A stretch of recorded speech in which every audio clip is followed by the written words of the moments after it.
Have you ever felt like the world is upside down? Like every news cycle is more chaotic than the last, and no one seems to agree on what's real anymore? That's not an accident. It's by design.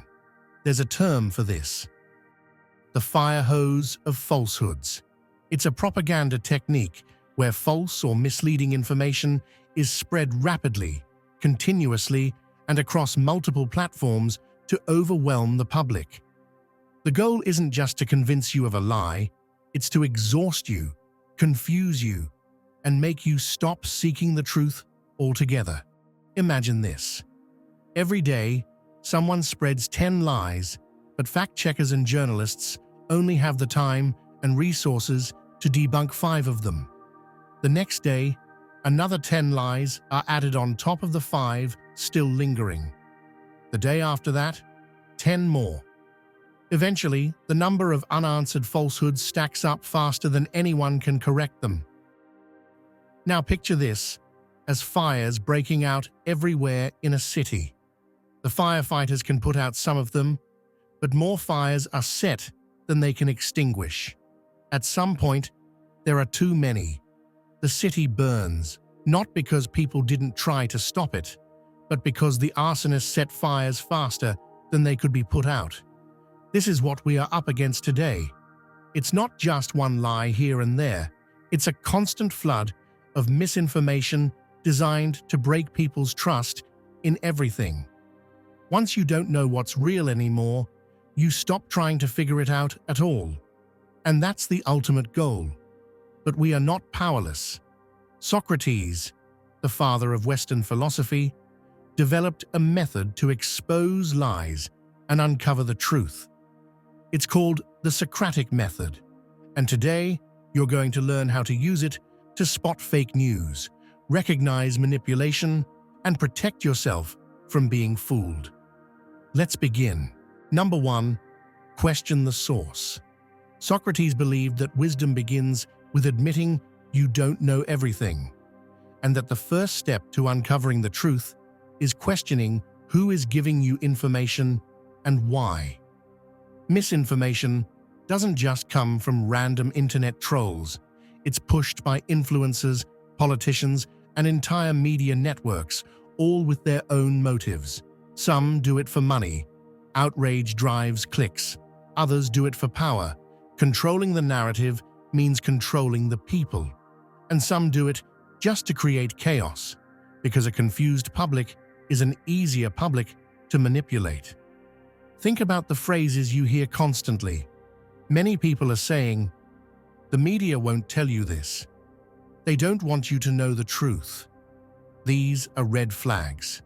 When someone frames themselves as the only trustworthy source while attacking everyone else, they are not informing you. They are manipulating you. How to spot it? Anytime you hear a questionable claim, ask yourself, who benefits if I believe this? If the answer points back to the person telling you the claim, be skeptical. Number 2, demand evidence. Socrates never accepted statements without proof, and neither should you. Misinformation thrives on vague claims, cherry-picked data, and outright fabrications. Take crime, for example. A politician or pundit claims, "Crime is at an all-time high." That's terrifying, right? But what's missing? Context. What kind of crime? Violent crime or petty theft? Is this a local issue, or are they generalizing? Are they comparing it fairly, or just picking the worst year for contrast? The truth? Crime rates in the US have been steadily decreasing for decades, but you wouldn't know that if you only listened to fear-mongering. How to spot it? The next time you hear a shocking claim, ask, where's the data? Is it being presented fairly? Does this contradict reality? If there are no clear, verifiable sources, or if the data is cherry-picked to push an agenda, you're being manipulated. Number 3, identify emotional manipulation. Socrates warned against rhetoric without reason, the use of emotional appeal over logical argument. Today, It's one of the most effective tools of disinformation. If a news story, social media post, or speech is designed to make you feel before you think, that's a problem. Fear, outrage, and tribal loyalty are powerful tools. If they can keep you angry, afraid, or suspicious, they can keep you hooked. Pay attention to loaded phrases like, "They are coming for you. If you don't act now, it will be too late. They want to destroy everything you love. It's us against them." This isn't journalism. This isn't education. This is manipulation. How to spot it?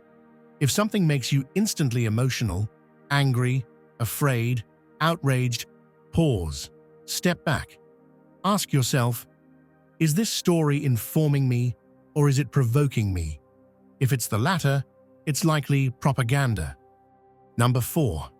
Test if it can be proven false. Socrates didn't just look for evidence that something was true, he also looked for evidence that could prove it false. Because if an idea cannot be questioned, it's not truth, it's dogma. A dangerous sign of manipulation is when people refuse to accept any evidence that contradicts their claim. This is common with conspiracy theories. Think about how the logic works. This secret plot is happening.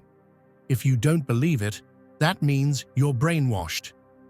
If you're not with us, you're against us. Notice how this shields the claim from being questioned. If you believe it, you're enlightened. If you don't, you're part of the problem. That's not a logical argument. That's a cult-like mindset. How to spot it? Ask yourself, what would prove this false?